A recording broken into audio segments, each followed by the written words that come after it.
Geeks and geekettes, ladies and gentlemen, boys and girls, thanks for stopping by. It's Wednesday. It's once again time for Ask Chuck Dixon, where you get to ask me questions about what I do for a living, and what I do for a living is I write comic books.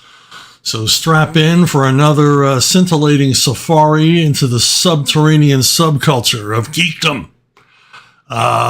Before I start answering questions, I got a question for you. Have you ordered my new Conan novel, The Siege of the Black Citadel? It's a novel very much written, I hope, in the style of Robert E. Howard.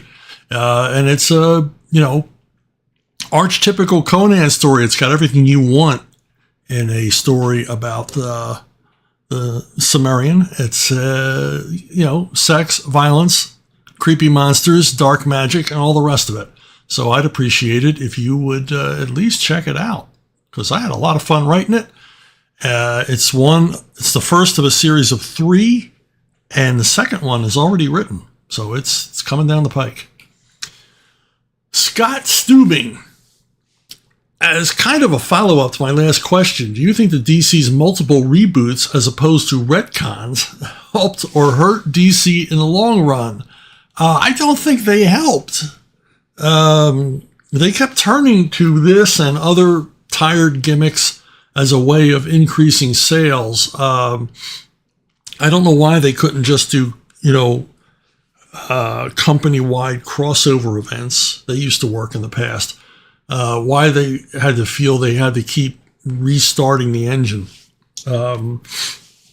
As anybody familiar with cars knows, constantly restarting your engine puts wear and tear on the engine. Over time, it's harmful. And I think that's what happened at DC, among many other things, many other mistakes they made. But largely, constantly changing the continuity, constantly restarting, constantly rebooting. Strictly as a comic book reader, you feel like the earth has shifted beneath your feet. The goalposts have moved. The rules have changed. Nobody looks familiar anymore. It's the same house with different people living in it. You know what I mean? So it's hard to gin up the enthusiasm to invest yourself in the umpty new version of, Aqualad, or Wonder Woman, or whoever the character is, because they've changed your understanding of who they are and their relationships with each other and thrown continuity out the window. So as you read the comics, you're no longer sure who knows who's friends, who's enemies. Is their origin the same? Are their powers the same? Do they have the same ancillary cast of supporting characters? You don't know. And whilst the occasional reboot can be fun, I just think the constant reboots, the constant stream of restarts was just an enormous error in judgment. But again, they seem to be creatively bankrupt, or at least the people at the top were. And so they just kept stabbing the same shiny red button over and over again, hoping for different results. And, we see how that worked out. Ramu Halanda, do you know the character called Mike Hammer, created by Mickey Spillane? He's a tough private detective, the kind that loves shooting bad guys and flirting with beautiful women. Exactly the kind that is getting constantly demonized and replaced by Mary Sue's nowadays. I wonder if you have ever thought about writing a graphic novel starring him as protagonist, and who would you pick to be artist? Yeah, I'm very familiar with Mickey Spillane. Growing up, my uncle read his books, and then eventually I started reading his books. And I think I've read every Mike Hammer novel that he wrote. They're kind of like salted peanuts. You start reading them and you want to read the next one. Spillane was a muscular writer, a pure pulp writer who apologized for nothing. These stories are generally brutal, sexist, sometimes misogynistic. Mike Hammer doesn't even seem to care for children. He's just a brute of a character, and a lot of fun to read. And oftentimes, the mysteries don't particularly make sense if you work them backwards. It's like, how did Hammer come to this conclusion? Just before he, filled this guy full of lead. He seemed awful sure of himself on very scant evidence. But anyway, they're fun to read. And Spillane he could keep you turning pages. And that is a talent all on its own. Of course, he was a character himself. Did a lot of TV appearances, famously appeared in beer ads. Even played Mike Hammer himself in a movie. Just a true character. And kind of growing up, my first glimpse of a writer, I mean, sure, Gore Vidal was on TV all the time, but, I'm a kid. Am I going to pay attention to what Gore Vidal says? Mickey Spillane, as a kid, like, he was funny and so sure of himself. And you often got the idea that he didn't realize how funny he was. But just, and apparently an awesome guy, a sweetheart of a guy. And very cool. Have I ever considered doing comics or a graphic novel? No, because Max Allan Collins wouldn't like that. Max Allan Collins had an actual personal relationship, creative relationship with Spillane, and is always associated with Spillane projects. So no, it's not turf I would want to tread on, as it's being capably handled by Mr. Collins. But yeah, it would be fun. I love the character. It would be fun. Okay. Ramo Holanda again. Sorry, I meant to do a twin spin for you and I forgot. Next time, I promise. After the news about the wokenizing of classic books, I got really scared. Do you think we should start accumulating books and movies before they get edited to fit the woke tyranny? Should we still hope that this censorship would stop or even be reversed at some point? If you've got a favorite book, movie, even song, I would get a physical copy of it, and it's to have it, because we're seeing stuff getting altered all the time, and it's sad. My prime example of this is one of my favorite Disney cartoons, Pecos Bill. And Pecos Bill is it's like a 10-minute cartoon, and it's being whittled down over the years as they remove Native Americans from it. They remove Pecos Bill smoking from it. Eventually, they're going to carve this movie down to a minute and a half, and that's the fear. And we see George Lucas, Steven Spielberg have gone back and Bowdlerized their own work.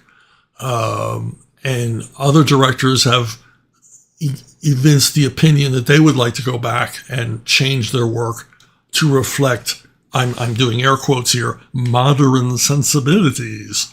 And this is a danger because, you would think once you had created a piece of art that the art would stand on its own.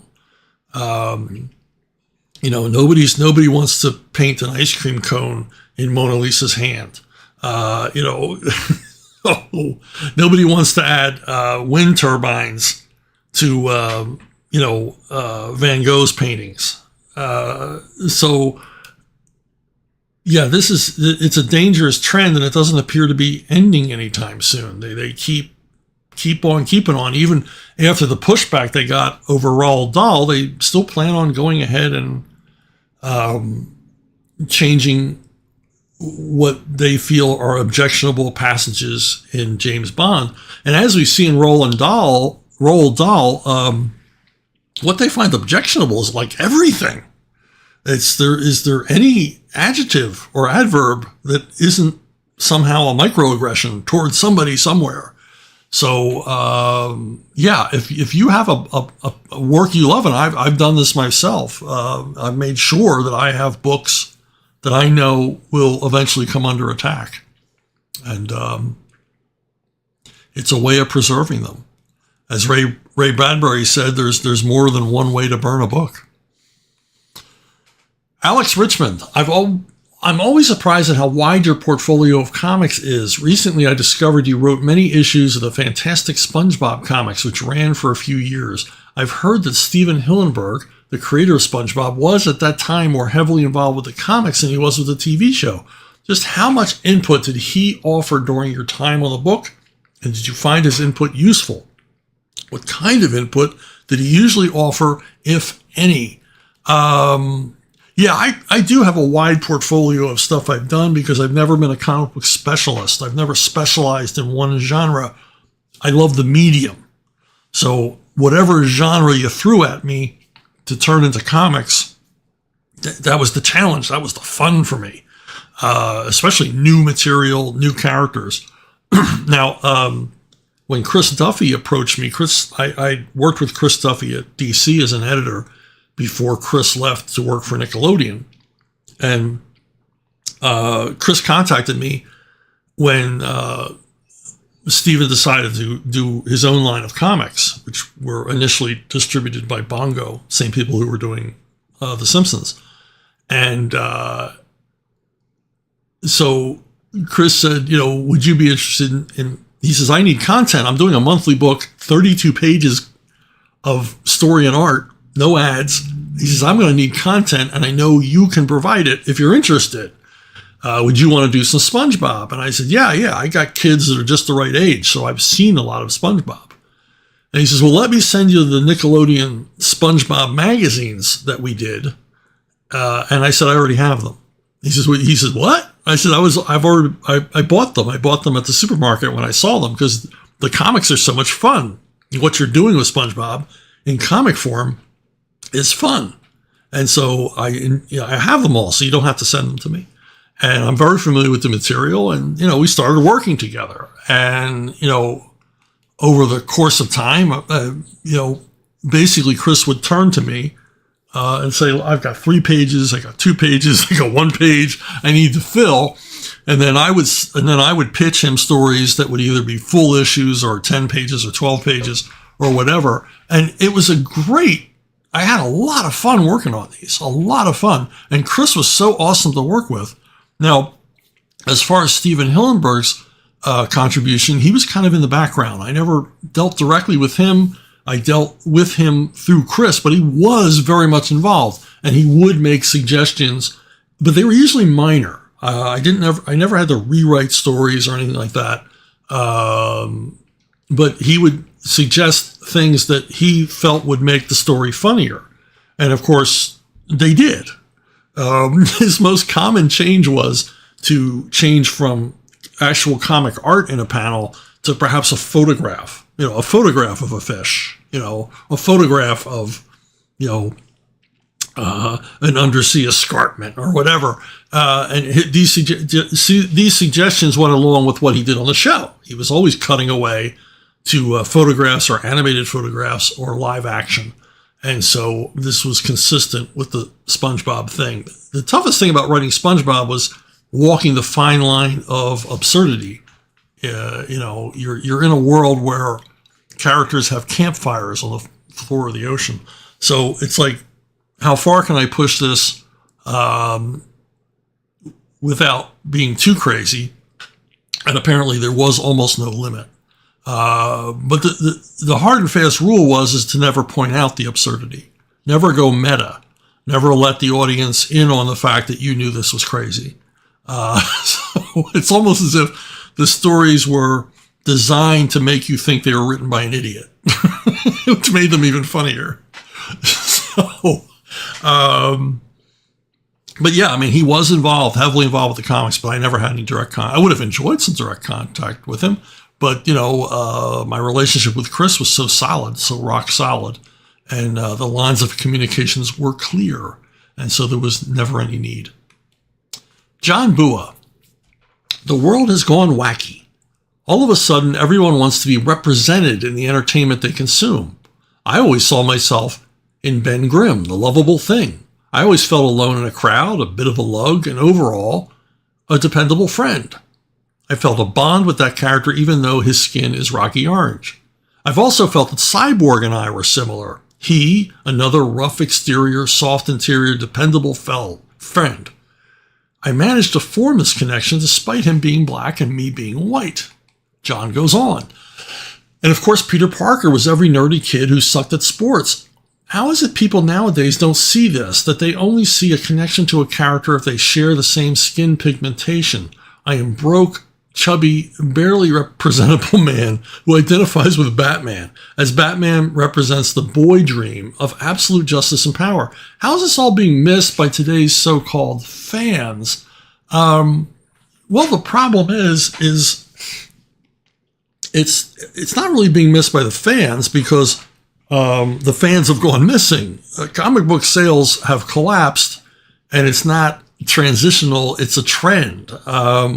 The publishers have delved into, diversity, inclusion, and equity to such a degree that they've chased away longtime fans and casual readers, and given new readers no cause to pick up the material because it's so altered from what they've seen in movies and TV and the rest.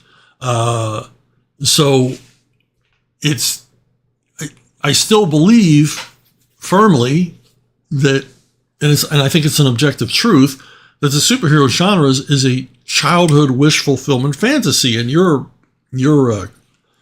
question, or rather statement, or your manifesto states that as well, because you projected yourself on characters unlike yourself, but you saw qualities in them that you admired, or at the very least you related to.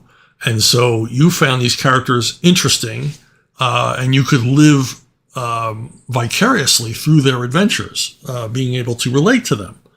And, that's kind of the goal. By inserting identity politics into this and saying, basically telling readers you can only like characters who look like you, you break that social contract with the readers that I'm going to bring you characters who are universally appealing, who have codes of honor and ethics and personalities that you can recognize in yourself and relate to. Instead of doing that, the publishers now lecture you. I'm going to present you with a character that you probably won't like. And if you don't like them, you're racist or sexist or homophobic. If you don't like these characters that we've barely spent any time creating or building, then there's something wrong with you. I've run into this recently where a writer told me that a project that we were working on together, told me that he wanted to have a diverse cast, that diversity was very important to him. And he presented me with the list of characters that he had created, and every single one of them was a stereotype based on the race he had chosen for them. And I hated to point this out to him. And I said, if you really want true diversity, change all of these characters to some other race or ethnicity or gender. And then they're interesting. The character, I'm just using as an example, the Armenian character who you gave all of these interesting character tropes to, would actually be even more interesting if he was African American with those same tropes, which aren't related to his race. So that's the insidious thing, that this call for diversity, in my opinion, is a detriment. It is like anti-diversity, because you're dealing in stereotypes or pandering. Now, the other problem, of course, is the perceived audience for these comics is some sort of imagined hipster comic book sophisticate, an audience that does not exist. They are making comics for people who don't read comics.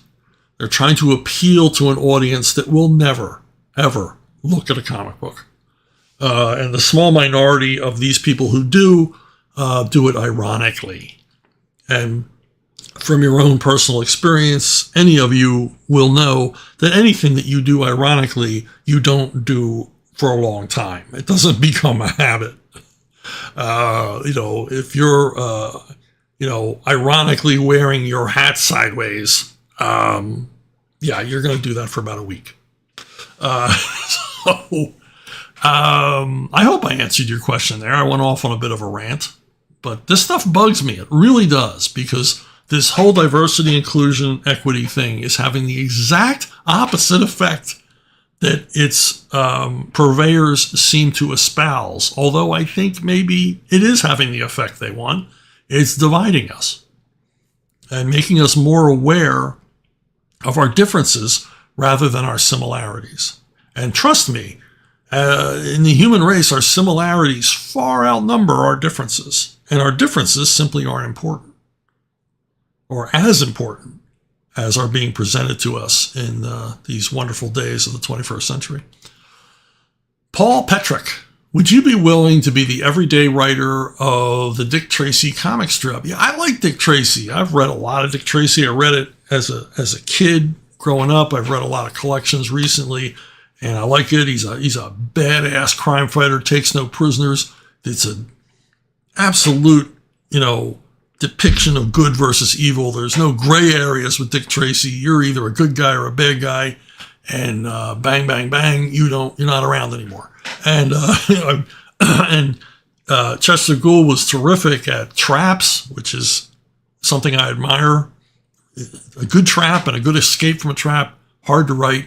He's also great at coming up with colorful ways of getting rid of his villains. My favorite is, I believe it was Flat Top, who was crushed between two ocean liners.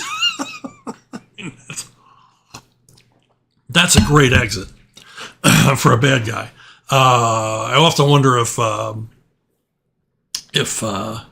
Ian Fleming was a Dick Tracy fan because of the creative ways in which he killed off his villains. But once again, you get me in trouble with Max Allan Collins. I think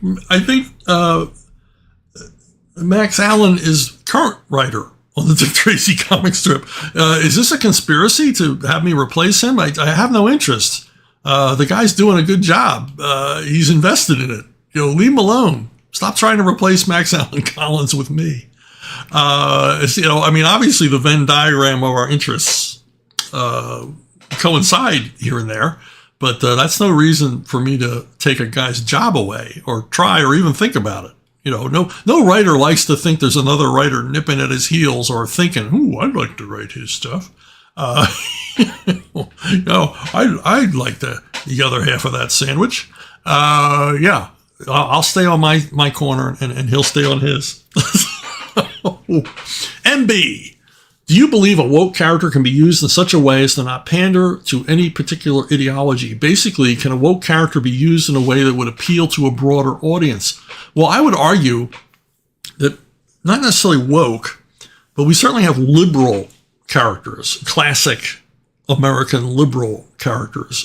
Daredevil absolutely is one.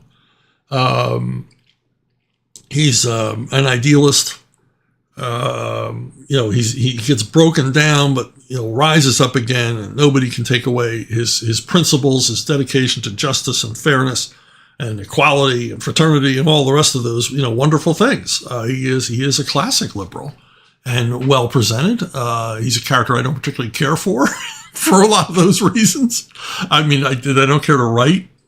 Would not care to write because I probably wouldn't do him justice. Just as when a liberal writes The Punisher, they don't do him justice because they don't get it, right? They don't get what drives them.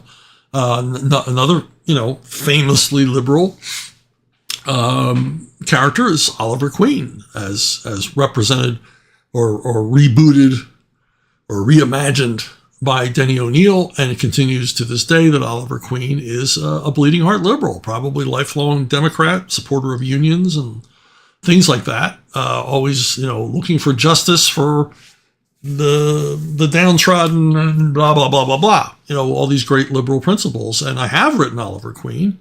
And I believe I've written him fairly. And, but woke? No, not woke, but liberal. And certainly presented in a way, people love Oliver Queen, and why wouldn't they? Even more to the point, Hawk and the Dove. Here we have representation originally by Steve Ditko, and boy, who was the original writer on that? Steve Skeets? Was it Denny O'Neil? I can't remember. In any case, I know all you comic geeks are out there. How can you call yourself a comic geek? You can't remember. Okay, I just can't remember. I'm sorry. So Hawk and the Dove, if you don't know, they were brothers, and Hawk, is during the Vietnam War. He represented, basically the conservative values, all American patriotism, blah, blah, blah. And Dove was, the peacenik, liberal character. And, in a, very direct comic booky way, they addressed the issues of the day. But it was interesting, their differences and everything else.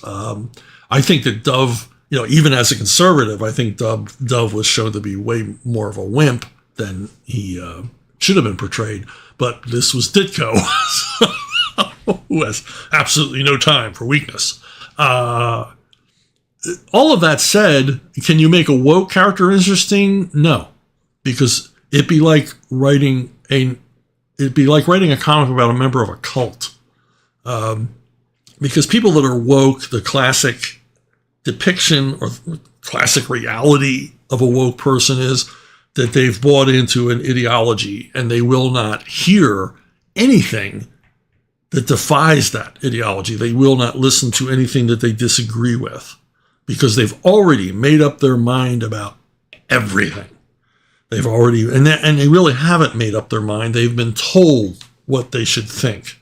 And they either think that because they believe it, think that because they're afraid not to believe it, or think that because they didn't believe it but have been accustomed to running with the pack, running with the crowd, wanting to be with the cool kids, and so come to believe it organically, or through osmosis over time, through habit. I will not use a Nazi analogy here. Anyway, so a woke character by very definition is uninteresting, and we see the woke output from the big two publishers, and that is the proof of the pudding. None of these characters stick. None of these characters are relatable. Nobody cares about these characters because there's no reason to care about them, because there will be no evolution. There will be no arc for this character. I mean, think about your favorite characters: Batman, Superman, Spider-Man, Wolverine, Wonder Woman, Storm, whatever. They have disappointments. They have setbacks in their life. They learn from mistakes. Woke people don't make mistakes. It's all their pathway to whatever nirvana they're heading for is assured. All they have to do is say the right words and not say the wrong words, and they're fine. And who would want to read about people like that? I don't even want to know about people like that. Jonathan Lauer. I've been thinking about Diamond Comics distribution and their seeming monopoly in the comics industry. DC and Marvel recently-ish cut ties with them, and I've been thinking about what could have led to this. It seems IDW, Image, and Dark Horse still employ them, but will they jump ship too? In your opinion, what does Diamond do wrong, or are they the only people that know how to do comics distribution correctly, hence their popularity, and if so, why? Or is it simply a service for an industry in decline that large companies can do themselves and independent comics creators don't want to rely on? Basically, I just want to know your thoughts regarding what's good and bad about them. Are they contributing to the downfall of mainstream comics medium? Yeah, they are. They've been a detriment. The whole direct market angle on selling comics has been in the long term a detriment to comics. And so with Diamond as the only comic shop only distributor, they're sort of left holding the bag, and they're the last man standing. And you're right, they are servicing a declining industry, and I think Diamond continues to survive by lowering its own expectations. Diamond will retreat from different things, most recently, doing a lot of tchotchkes and merchandising and things like that. They'll pull back and retreat so they can survive another day. But eventually, Diamond will go away because the comic shops are dying quite quickly. It's been a steady decline for the last couple of decades, and it seems like they're more sharply falling off the cliff recently. Now, people will point to, hey, but there's new comic shops opening all the time. Largely, these comic shops are back issue only. I mean, we have a couple in my neighborhood, and they do quite well. They don't sell any new comics. They buy out people's collections. They buy out the inventory of stores that are closing, and sell the comics back issues at reasonable prices and get regular customers and encourage collecting and all the rest of it. And that's outside the Diamond system. That is, mom and pop, cash only, barter. These are guys trolling flea markets and garage sales just looking for inventory. I mean, it's basically comic book collecting, like when I was a kid, turned into a business. And it's pretty smart, it's pretty sharp, and it's pretty sad because it proves that people want the old stuff. They don't want the new stuff. They've rejected new comics, and so turn back to their old favorites. And now new readers are discovering their old favorite comics. Maybe their dad, their uncle told them about, 80s comics and 90s comics, and they go to the local back issue shop and they're able to check them out at prices lower than eBay. So, I mean, that's a good thing for the comics medium, not necessarily a good thing for the publishing business end of it. And it comes down to Diamond. Diamond basically crushed the other distributors. I think everything was healthier when there were other distributors, when there was competition. Monopolies are not a good thing. The only real competition for Diamond are, DC and Marvel themselves, as well as the book distributors, who obviously distribute graphic novels as well as any other kind of print material. So, but really, Diamond doesn't have any real competition in this arena, and which is bad. And Diamond hasn't always been. No, they've never been interested in the future of the medium. They've been interested in the bottom line. I remember, I know I've told this story before, but back in the 80s, I went to a Diamond symposium, Diamond whatever. They would have these big seminar sales things at the warehouse for retailers. Hundreds of retailers would show up, and the different comic book companies would do presentations for them. At the time, I was working for Eclipse, and me and a couple of other Eclipse guys were standing in line getting ready to go up and do our presentation. I was going to present Airboy, and one of the big muckety mucks at Diamond came along and told us all what to say. Say this, say this, say this, say this.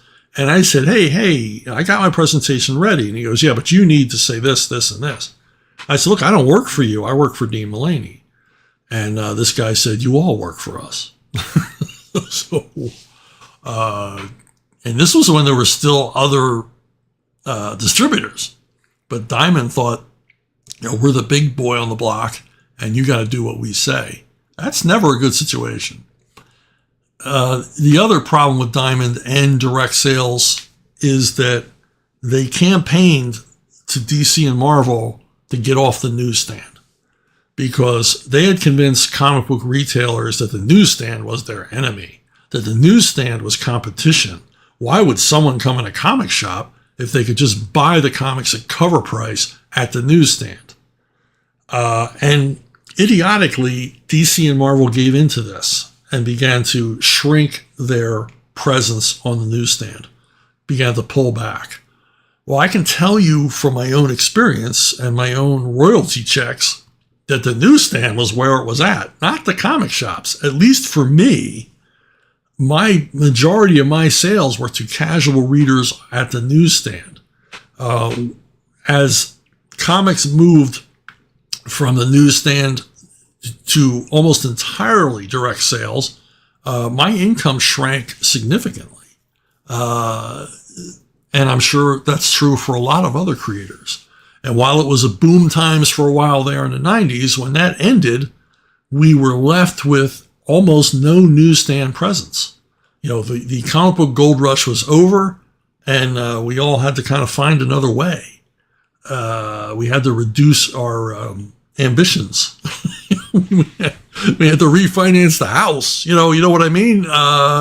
It's like, wow, it's the glory days are over, but that was quick.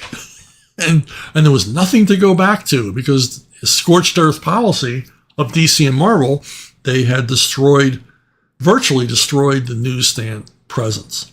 And that's the worst thing that could possibly happen, because newsstand wasn't competition with direct sales. Newsstand was entry level. Newsstand was that, first hit you got. And, the trend would be, as a kid, you would find comics at the newsstand, and a certain percentage, the vast majority of those kids who found comics in the newsstand would read them for a while, outgrow them, and move on to something else, like girls or cars. But that minority of kids who got hooked on comics and had to have comics all the time would end up at the comic shop. So this was your, entry level marketing was the newsstand. And then for the diehards, they would go to a comic shop, because I insist that no one ever walked into a comic book shop cold. No one was ever at the strip mall and said, hey, there's a comic book shop. I've never been in one of them before. I think I'll go in. No, that's not how it works. If you're listening to me, you're a comic nerd, you're a comic geek, and you know the feeling when you first saw that first comic book shop in your neighborhood. You ran in there. I mean, if you heard about it from someone else, you jumped on the bus or hitched a ride or hopped on your bike, and you got there as quick as you could, counting the seconds until you could walk into that comic book shop. You were driven to that comic book shop almost by hypnosis, by your love of the comics you found on the newsstand. There's no casual looky-loos in a comic book shop. Only the devoted go through that threshold. And that's what the direct market killed. It killed that pathway from casual readership to fandom. And we're all paying the price. Literally. $5.99 comics? Get out of here. Ivan Magila, you have worked in a few year one graphic novels at DC Comics, and I agree with you. DC should make some year one promotional campaign and put all the year one books side by side. It's not easy to find them here in Brazil. Also, in a recent interview, you said that the new Rambo graphic novel is a kind of Rambo's year one too. So I realize you are kind of everybody's year one horror guy. Yeah, that's how I put it. So particularly, I'm just having fun, Ivan. So particularly at DC Comics, how many year one comics did you create? How many other characters year ones have you created so far? Well, in addition to Robin year one and Batgirl year one and Nightwing year one, there was a year one annual stunt in '95. And I got to do basically Dick Grayson, his first year as a full-fledged Robin. It's kind of actually year two, because it takes place after Robin year one.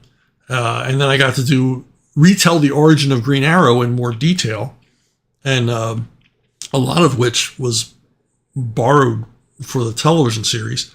And then for Detective Comics, I chose to do Riddler year one, basically the origin of the Riddler. And these were a lot of fun. And I always thought, and obviously the rest of the annuals that year dealt in year ones as well. So everybody was doing a year one thing of one character or another. And I don't know why these haven't been collected as well, because the year ones, as I've often said, serve as intros. They're 101s to these characters. I mean, a year one book should ideally tell you everything you need to know about the character, the setting, the supporting cast. It's the setup for the rest of the series. It's the extended origin story. And we all love a good origin story. Hollywood likes them so much they include them in almost every damn movie. I mean, how many different interpretations of the Waynes going down that damn alley are we going to have to sit through?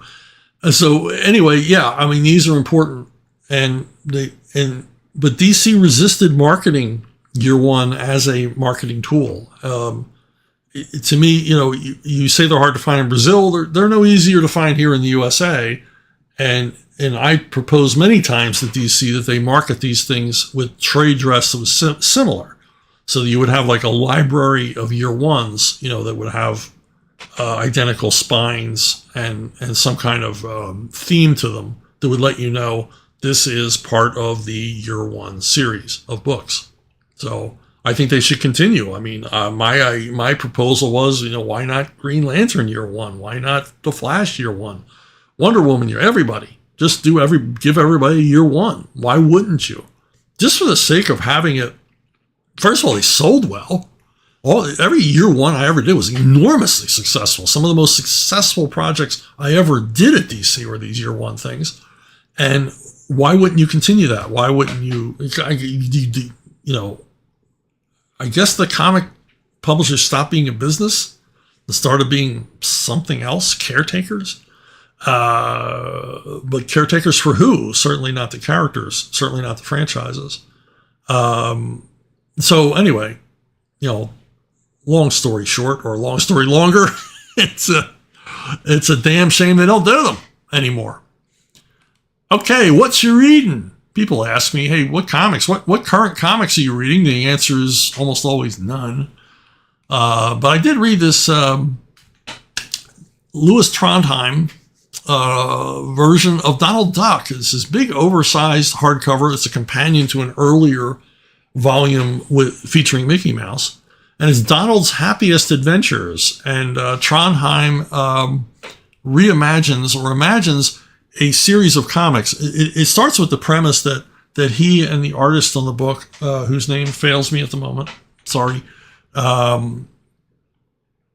they find at a garage sale, they find a trove of old Donald Duck and Mickey Mouse comics, and they're representing them here for you. And that's why it's the artist pixelated. Right? These are supposed to look like pages from a comic from the 60s, a lost comic that everybody has forgotten about.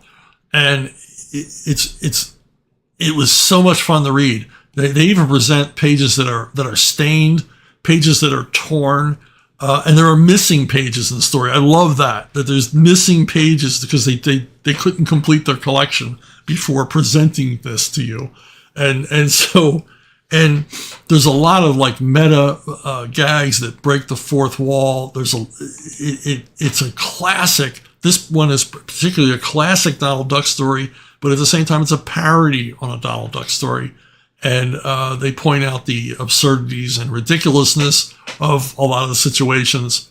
At the same time, it's in a loving way, in a very loving way. But the story's intriguing. It's this particular volume has a philosophical bent as Uncle Scrooge sends Donald Duck out into the world, not to seek a lost city or a shipwreck or some Spanish galleon or some valley of gold. He sends him out to find the secret of happiness. And in the story, the whole concept of happiness is contemplated in a way that is sometimes funny, sometimes touching, and sometimes thought-provoking.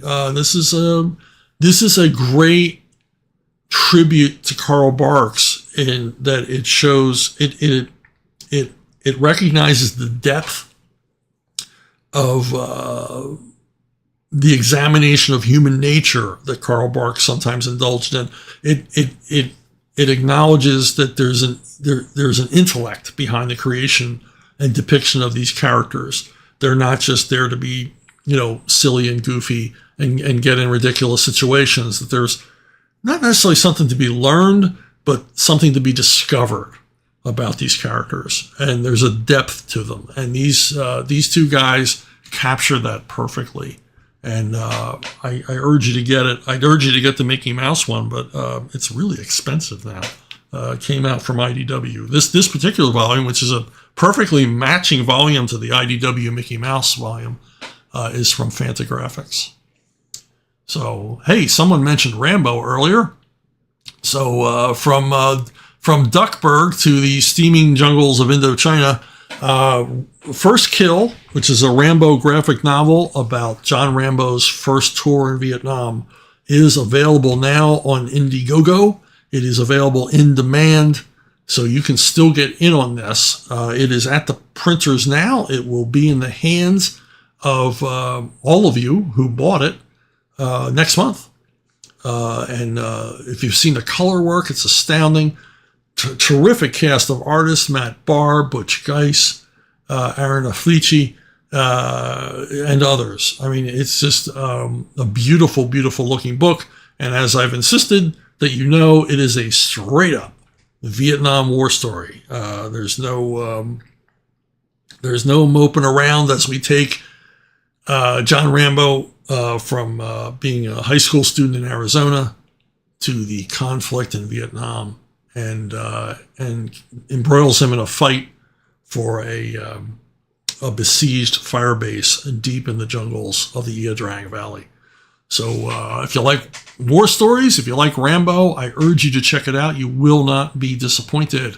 And hey, if you got questions, comments, pictures of the dogs and kitties, whatever, suggestions for things you might want me to read or review, contact me at brunobookstore@gmail.com. brunobookstore@gmail.com. It's the most reliable way of reaching me. I check it a few times a day.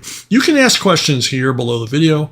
You can ask questions on Twitter or Facebook, but the most reliable way to be sure that I read your question is, and sometimes replied in the email back to you, is to go right here to brunobookstore@gmail.com. I want to thank you all for listening. I want to thank you all for watching. Thanks for the thank yous and likes and whatever else you've done to help me support